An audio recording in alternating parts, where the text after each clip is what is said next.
Ada pertanyaan antum ya tentang siapa sebenarnya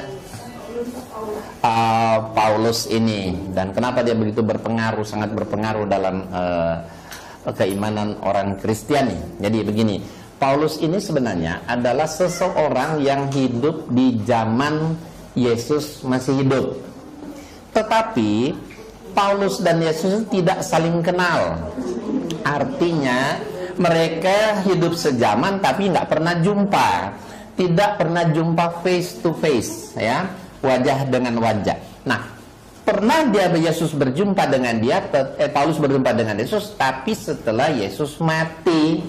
Jadi dia berjumpa dengan Yesus itu hanya dalam bayang-bayang saja. Nah, kita lihat dalam Kisah Rasul pasal 9. Paulus menceritakan tentang kisah pertemuan dia dengan Yesus. Ya. Nah, ya, ini kita lihat ayat 3. Yang nulis ini Lukas. Lukas ini juga bukan murid Yesus, tapi dia murid Paulus. Dan ini bukan Injil, hanya surat yang dikirim kepada seseorang bernama Theophilus, kan? Nah, kita lihat di sini. Dan dalam perjalanan ke Damaskus dulu ya, waktu itu Paulus melakukan perjalanan ke Damaskus atau Damsik. Ketika sudah dekat kota itu, tiba-tiba cahaya memancar dari langit mengelilingi dia. Ini Paulus sendiri yang bercerita. Ya, ayat 4, ia rebah ke tanah dan kedengaran olehnya satu suara yang berkata kepadanya, Saulus, Saulus. Saulus itu Paulus ya. Karena dulu tuh dia masih beragama Yahudi, namanya Saulus. Terdengar oleh Paulus, Saulus, Saulus, mengapa engkau menganiaya aku? Ini suara Yesus, tapi hanya bayang-bayang. Yesus nggak lihat, bukan fisiknya. Ya, mengapa engkau menganiaya aku? Ayat 5, jawab Saulus, siapakah engkau? Tuhan. Kau sudah tua tahu Tuhan, kok nanya siapa lagi, kan? Sebenarnya siapakah engkau Tuhan? Nah, begitu ya kan? Kalau di Alkitab cetakan lama ada Tuhan, bukan Tuhan. Siapa engkau? Siapakah engkau Tuhan? Ayat 5 kan? Kata Yesus, akulah Yesus yang kau aniaya itu. Tetapi bangunlah dan pergilah ke dalam satu kota, di sana akan dikatakan kepadamu apa yang harus kau perbuat. Nah, saya langkahin, lihat ayat 15 ayat 16. Nah, ini tetapi firman Tuhan kepadanya, pada Paulus, pergilah sebab orang ini adalah alat pilihan bagiku untuk memberitakan namaku kepada bangsa-bangsa serta raja-raja dan orang Israel.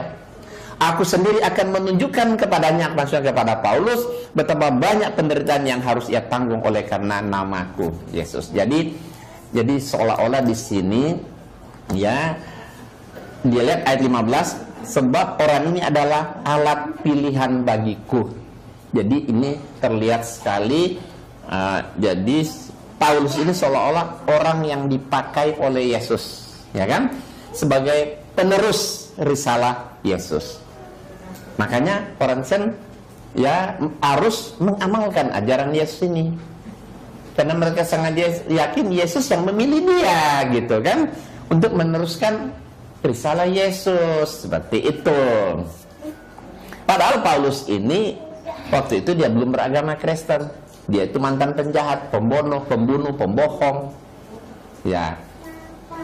Tapi karena dia orang yang dipilih oleh Yesus, mau tidak mau orang Kristen harus mengikuti ajaran Paulus. Padahal kalau kita lihat latar belakang Paulus, ya, kita lihat nih, ini Paulus sendiri yang berkata, ya, di Roma 3:7 apa kata Paulus? Jika kebenaran Allah oleh dustaku semakin melimpah bagi kemuliaannya, mengapa aku masih dihakimi lagi sebagai orang berdosa? Jadi Paulus sendiri dia mengaku mantan berdosa, dengan segala cara walaupun dengan bohong dosa dia lakukan. Nah, kemudian kita lihat di sini, tetapi Saulus, maksudnya Paulus tadi, membinasakan jemaat itu, dan ia masuk ke rumah dari rumah ke rumah, menyeret laki-laki dan perempuan keluar dan menyerahkan mereka untuk dimasukkan ke dalam penjara.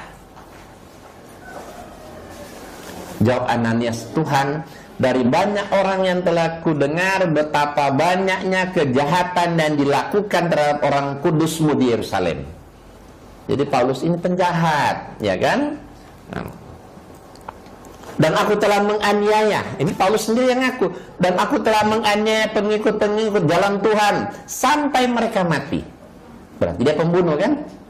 Nah, jadi banyak sekali kita lihat di sini. Aku yang tadinya seorang penghujat dan seorang penganiaya dan seorang yang ganas. Jadi dia mengaku semuanya itu. Latar belakang dia sangat hitam. Sebab kamu telah mendengar tentang hidupku dahulu dalam agama Yahudi, tanpa batas aku menganiaya jemaat Allah dan berusaha membinasakan mereka. Hal itu kulakukan juga di Yerusalem. Aku bukan saja telah memasukkan banyak orang kudus ke dalam penjara setelah aku memperoleh kuasa dari imam-imam kepala, tapi aku juga setuju jika mereka dihukum mati. Jadi kita melihat bahwa latar belakang Paulus ini sangat pekat, sangat hitam, ya. Tapi kenapa kok justru ajaran-ajaran Paulus ini yang kebanyakan diimani oleh orang Kristen? Ya, makanya sangat lemah sekali. Sementara ini ajaran Paulus ini hanya berupa surat. Ya, surat-surat yang dia kirim, kan sudah pernah kan lalu disebutkan kan dari Paulus semuanya. Jadi surat bukan Injil, makanya sangat lemah. Ketika kita adu ajaran Paulus dengan sabda Yesus dan firman Allah, ternyata tadi kan jauh lebih kuat firman Allah dan sabda Yesus ketimbang ajaran Paulus. Ajaran Paulus selalu kita lihat tadi kan pertentangan, kan? Allah mewajibkan hitan, Yesus hitan, Paulus melarang. Allah mengatakan babi haram, ya, Paulus malah melarang. Allah mengatakan dia itu esa, Yesus mengajarkan Allah itu esa, Paulus mengatakan Yesus itu Tuhan dan sebagainya.